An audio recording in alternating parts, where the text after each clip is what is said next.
오늘도 여러분들께서 달아주신 댓글 중에서 한 종목을 선정했습니다. 오늘 알아볼 종목은 강스템 바이오텍입니다. 강스템 바이오텍은 헵엘님께서 댓글 주셨습니다. 강스템 바이오텍 부탁합니다. 매수가 7,260원, 비중 15%라고 댓글을 주셨네요. 지금 강스템 바이오텍 5,100원에 시작을 해서요. 지금은 5,060원에 거래가 진행되고 있습니다. 한마디로 얘기해 주세요. 유상증자 신약 개발 위해서다. 유상증자는 신약 개발을 위해서다. 네. 네, 최근에 유상증자를 실시한다는 소식에 엄청난 급락세가 나타났습니다.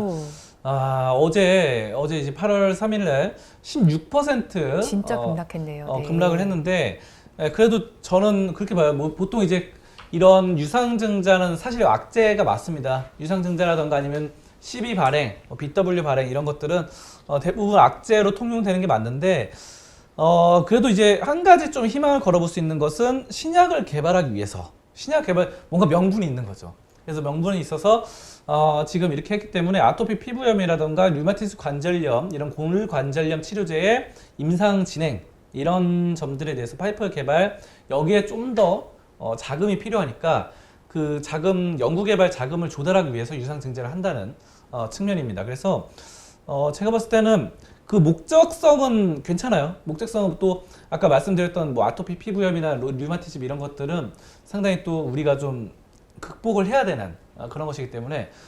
자, 그러면 문제점이 있습니다. 문제점. 이게 물론 돈을 끌었었잖아요. 유상증자는. 근데 유상증자는 이제 사실 뭐 기존의 주주들의 가치를 좀 희석하는 역할이 있거든요. 그래서 그 보통 통용적으로 악재로 해석을 하는데, 자, 근데 이제 연구 개발을 해요. 신약 개발을 합니다. 신약 연구 개발을 하는데 이게 매출로 이어지지 않는다. 그러면은 상당한 좀 난감한 상황이 생깁니다. 왜냐하면 돈은 이만큼 끌었었는데 매출은 요만큼 나왔다. 이러면은 여기에 투자한 사람들이 굉장히 손실을 볼 수밖에 없는 구조거든요. 자, 그리고 이제 제약 바이오주 특징상 이게 뭔가 이제 이렇게 꿈을 먹는 회사들이 많기 때문에 이런 측면에서 지금 강스템 바이오텍이 약간 수세에 몰려 있는 거 맞습니다. 그리고 저는 그렇게 봅니다. 강스템 바이오텍이 그럼 그 전에 뭔가 눈에 띄는 두각을 보였느냐? 그렇지가 않아요. 안타깝게도. 네, 왜 그러면 이게 왜 그러면 이제 실적이 한번 화면 보시면요. 실적이 지금 4년 연속 적자예요. 그래서 아이고. 영업이익이 4년 연속 적자로 나타나고 매출도 뭐 91억대에서 지금 그대로 가고 있고요. 지금 뭐 당기 순이익도 뭐 적자를 4년 연속 기록하고 최근 분기까지 적자가 나타났습니다. 그래서 물론 뭔가 시도하는 건 좋은데 이제 문제는 뭐냐면은 유상증자 원래 흑자를 나타내고 예전에 뭔가 신약 개발을 했을 때 계속해서 승승장구했던 회사, 앞서서 뭐 신약 개발을 했을 때 뭐 10번 중에서 7번, 8번 이런 성공을 했다는 회사, 그래서 그거를 매출로 이어내고 흑자를 기록했던 회사 같은 경우는 사람들이 유상증자 해도 좀 믿어주거든요.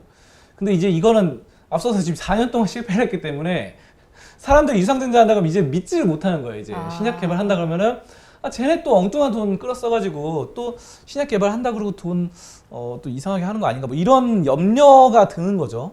이제 그러니까 돈을 막 얼마나 수십억을, 수백억을 끌어쓰고 그걸 제대로 돈을 활용을 못한다는 약간 불신이 있다는 게 가장 문제인 것 같아요. 그래서 부채 비율은 괜찮습니다. 75%. 그래서 자본 유보율이 얼마 없기 때문에, 유보금이 얼마 없어가지고 자꾸 이제 유상증자로 좀 돈을 끌었었는데 이게 주가가 지금 많이 떨어졌거든요. 차트가.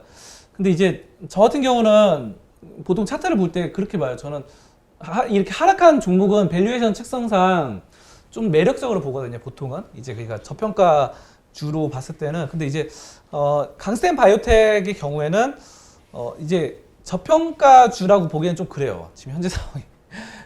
다른 바이오주에 비해서는 약간은 저평가인 거 맞습니다. 근데 문제는 PBR 측면에서 2.49라서 나쁘지 않은데 수익성이 너무 안 좋기 때문에 이게 제가 봤을 때는 약간 의구심이 듭니다. 왜냐면 지금 PER도 NA 나와 있잖아요. 이게 지금 측정이 불가능하다는 건데, 이게 왜 그러면요, 이게 수치가 안 나오는 거는 적자가 나면 그래요. 적자가 나면, 회사 적자가 나면 이거 수치가 안 나옵니다. PER이. 자, 그리고 외국인 지분율도 많지가 않고 주요 주주 상황이 지금 얼마 없어요. 10%밖에 없기 때문에 제가 봤을 때 이 종목을 지금 장기적으로 또 줄기세포 관련주죠. 이거 줄기세포 해가지고 근데 이 줄기세포가 사실 이제 앞으로 뭐 물론 미래산업이고 좋긴 한데 이게 뚜렷한 뭔가 성과를 낸 게 없어가지고 아직까지는 수익성인 측면에서 그래서 제가 봤을 때 이 종목을 장기로 가져가진 마시고요. 손절선을 딱 정해서 가져가는 게 좋겠습니다. 손절선 그러면 손절선을 제가 봤을 때 지금 4,995원이 최저점이거든요. 그래서 손절선 4,500원으로 잡으시고 4,500원 찍고 다시 반등한다 그럼 계속 가져가시면서 파시면 될 것 같고요. 만약 4,500원 아래로 떨어진다 그러면은 좀 장기로 가져가기엔 좀 의구심이 들기 때문에 어느 정도 선에서 4,500원 선에서 손절을 하는 게 좋겠다 이렇게 최종적으로 말씀을 드리겠습니다. 네, 유상증자 자체를 무조건적인 악재라고 보기는 좀 어렵지만요. 신약 개발을 위한 것이긴 하지만 지금까지 추세로 봤을 때 계속 적자를 내고 있는 기업이기는 합니다. 그래서 무조건 장기적으로 가져가시기보다는 단기적인 관점으로 가져가시고요. 손절 라인도 정해드렸으니까 참고하시면 좋을 것 같습니다. 여러분, 영상은 잘 보셨나요? 오전장 분석은 매주 월요일부터 금요일 오전 10시에 진행됩니다. 많이 시청해주세요.